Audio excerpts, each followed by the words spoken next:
Buenos días, Ignacio. ¿Cómo les va? Buenos días, un gusto.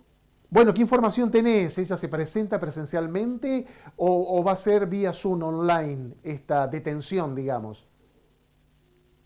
Bueno, hay especulaciones respecto de esa cuestión que puede parecer un detalle, pero es políticamente muy significativo porque no es lo mismo que haya una marcha multitudinaria como Comodoro Pi desde la casa de la expresidenta hacia Claro, Comodoro Pi, con todo lo que eso implica en términos de centralidad y desafíos políticos, a que no la haya. claro. Eh, la información informal, por supuesto, de que el gobierno a través de sus voceros intenta llegar a la justicia para que por una serie de considerandos técnicos se tome esa declaración por Zoom, Ujú. tendría como objetivo evitar que Cristina siga ocupando la centralidad. Pero bueno, la Claro. justicia tiene una dinámica propia respecto de estas cuestiones procesales y es probable que finalmente termine yendo.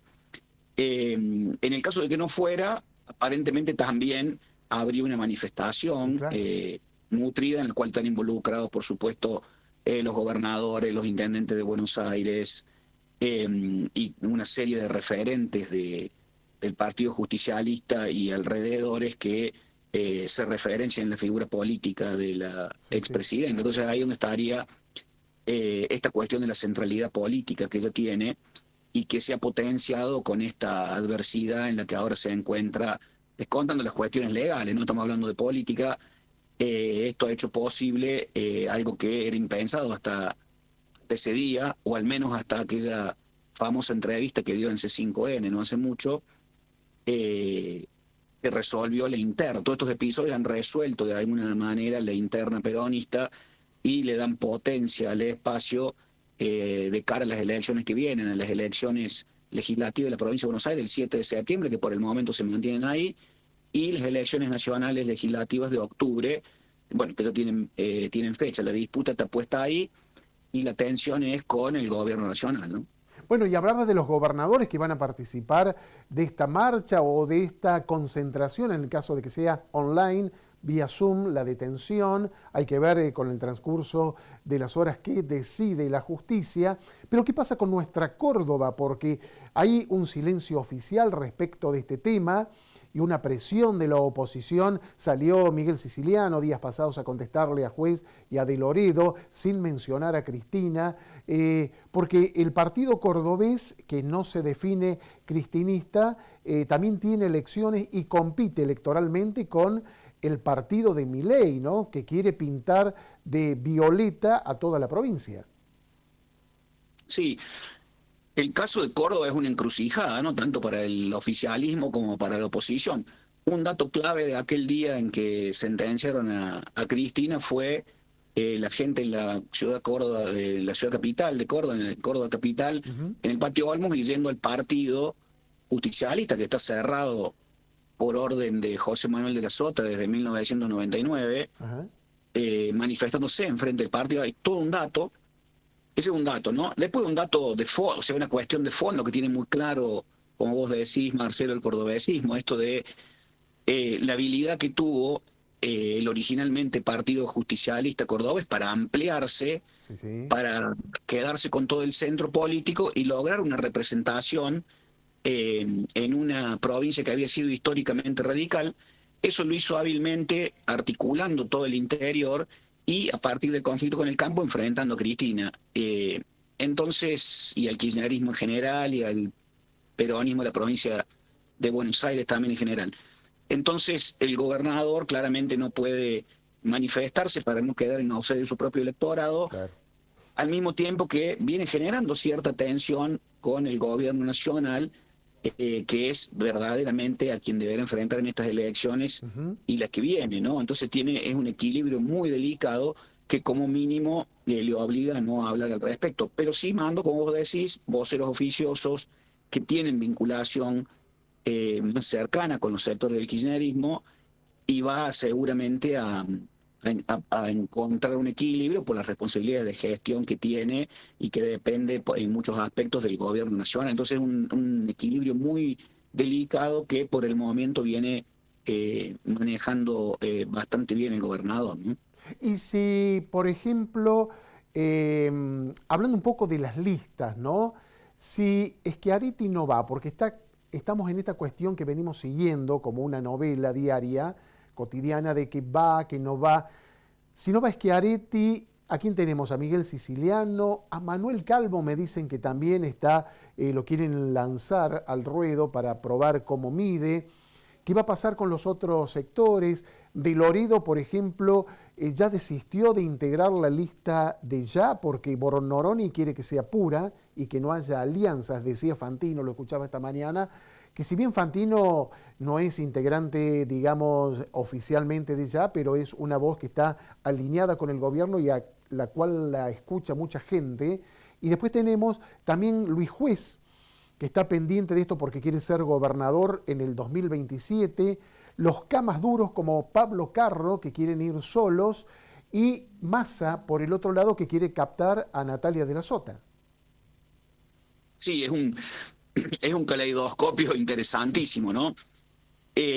Yo creo que el punto focal para analizar esta situación compleja debiera ser que es altamente probable que Karina Milei y Lule Menem ordenen, como vienen haciendo en otras provincias, ordenen de que la lista de Libertad Avanza sea pura, Ujú. porque si bien ha tenido performances controvertidas, le ha ido relativamente bien y de esa manera tienen el control pensando en luego controlar una minoría mayor de la que tienen ahora o acercarse a alguna mayoría y después disputar en el 2027. O sea, esa estrategia pareciera estar definida, después todo puede cambiar, pero Sí, pareciera sí. estar definido. Entonces, eso deja afuera a De Loredo, de alguna manera deja afuera a Juez, a pesar de que Juez había tenido una cercanía con el propio presidente Ujú. recientemente, entonces el desafío ahí es quién encabeza esa lista, si va a seguir existiendo el acuerdo entre Juez y De Loredo, o entre De Loredo y lo que queda del PRO y Macri. O Claro. sea, ahí tenés un punto.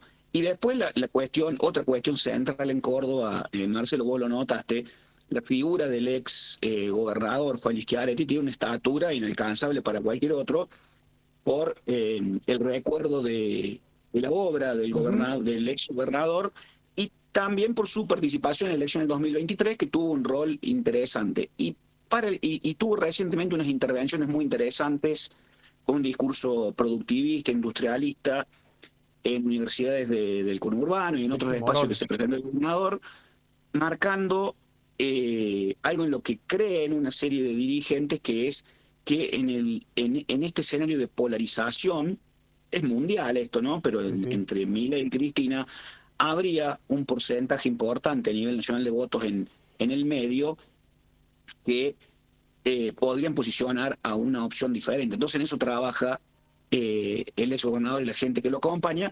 Bueno, y de eso depende del 2027 si finalmente se presenta o no en la elección legislativa Claro. por Córdoba, donde tendría muchísimas chances por su prestigio y su alto conocimiento público y su imagen positiva. Pero claro, eso está calibrado en ese escenario posterior del 2027 y no necesariamente en este, ¿no? Entonces ahí Claro. hay una serie de interrogantes e incógnitas que dejan en este momento abierta la cuestión, pero bueno, se va prefigurando ese escenario de dispersión, ¿no? ¿Y vos creés que con Cristina presa, por ejemplo, se polariza la actitud del electorado entre Milei y Cristina de cara a octubre? Con el candidato que Ya, ponga sí, Cristina, ¿eh? No sé quién irá sí, en lugar de ella. No sé si tenés algún nombre. sí. Ahí son dos elecciones, ¿no? La clave de todo esto es la provincia de Buenos Aires, son dos Ujú. elecciones.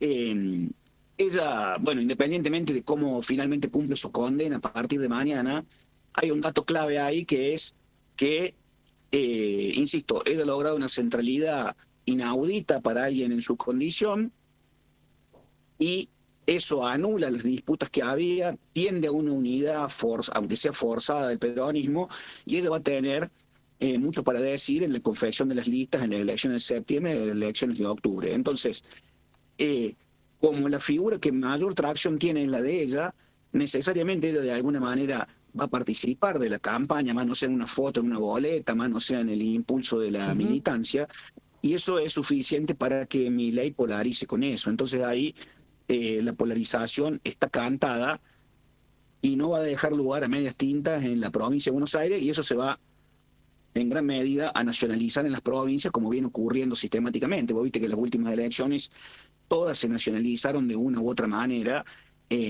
al menos en la figura de Milei por una parte, y en este caso, sin duda, en la provincia de Buenos Aires sobre todo, y en otras provincias que tengan elecciones también en octubre, ya sea diputados o senadores, entre esa posibilidad, ¿no? Creo que ahí va a estar uno de los puntos fundamentales. Muy bien, Ignacio, muchas gracias por estos minutos, como siempre. ¿Eh? Gracias a ustedes. Una Ignacio Liendo, politólogo, Paula, y este rompecabezas que cómo lo armamos.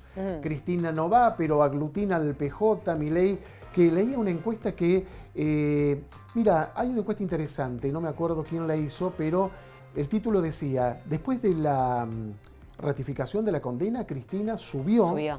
pero también subió Milei. Sí. Por eso te hablo, pregunto, no sé, los especialistas saben, de si va a haber una polarización. ¿Va Schiaretti, no va Schiaretti? ¿Qué pasa con De Loredo? ¿Qué pasa con Juez?